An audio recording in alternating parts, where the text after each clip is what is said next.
आज हम लोग जानेंगे क्लास 11 के डाल्टन्स एटॉमिक थ्योरी के बारे में। इसके जो हमारी थ्योरी जिसके नाम पे पढ़ी, जिसने प्रपोज किया, उसका नाम है जॉन डाल्टन।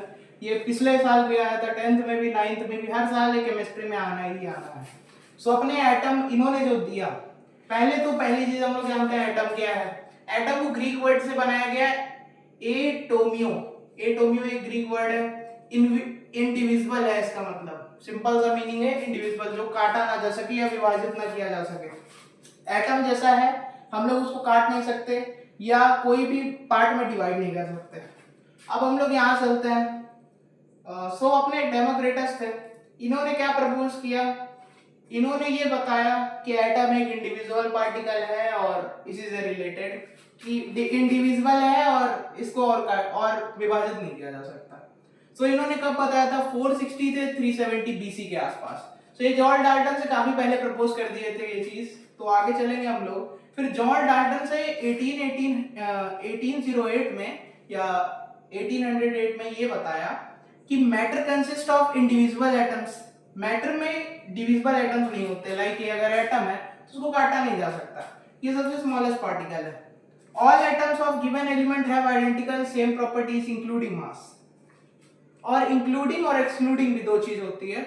ये भी हो सकता है कि मैटर में अगर कार्बन हो तो सेम मास ना हो, नहीं होता है, ज्यादातर केसेस में नहीं होता है।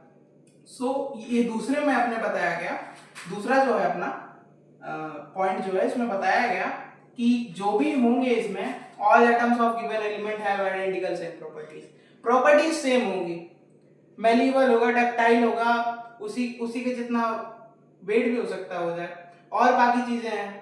सो उसका अपीयरेंस भी सेम टू सेम भी हो सकती है। सो प्रॉपर्टीज सेम ही होंगी उसकी, जितनी भी होंगी, जितनी भी प्रॉपर्टीज होंगी। अगर नॉन मेटल हुआ तो भी, अगर मेटल हुआ तो भी सेम, इंक्लूडिंग मास। मास भी हो सकता है सेम हो, बट केसेस में सेम नहीं होता। 50% केसेस से ज्यादा है, 75% उसमें सेम नहीं होता। Compounds are formed when atoms of different element combined in a fix ratio. Fix ratio का मतलब हुआ, अगर हम लोग के पास कुछ भी है, ऑक्सीजन है, कार्बन है, HCl है, और कॉमन साल्ट है, H2SO4 है, ये सब चीजें जितनी भी हैं, जब तक वो कोई एक परफेक्ट रेशियो में नहीं होगा। और रेशियो हम लोग कैसे जानते हैं, रेशियो में अगर हम लोग को किसी भी एटम को जोड़ना है तो हम लोग इलेक्ट्रॉनिक कॉन्फ़िगरेशन का सहारा लेते हैं। इलेक्ट्रॉनिक कॉन्फ़िगरेशन से क्या होगा, हम लोगों ने बहुत पढ़ा है, STPD, अब ये सब सेल जो होती हैं M से लेके S तक।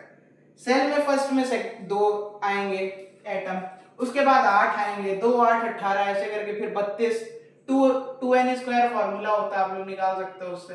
सो इसी से हम लोग इसको जोड़ते जाते हैं। हर सेल की, ये एक सेल की कैपेसिटी के लिए है। सो इसी के ऊपर हम लोग इसको बेसिस पे इसको करते हैं। सो उसके बाद फिक्स्ड रेशियो में करते हैं, 1:1 का रेशियो समझ लो एक तरह से आप।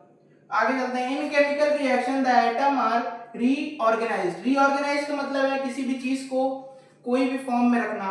रीऑर्गेनाइज का यहाँ मतलब आता है, आगे चलते हैं, रीऑर्गेनाइज का यहाँ पे मतलब आएगा कि इफ अगर यहाँ पे कार्बन है या HCl है, कुछ भी है यहाँ पे, सो अगर यहाँ पे हम लोग H2SO4 लेते हैं, बहुत वेल नेम है, हाइड्रोजन सल्फाइड बोलते हैं इसको, सल्फेट।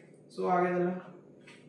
H2SO4 है तो अपने पास क्या है, यहाँ पे अपने पास 2 हाइड्रोजन है, और सल्फेट कितना अपने पास 4 है।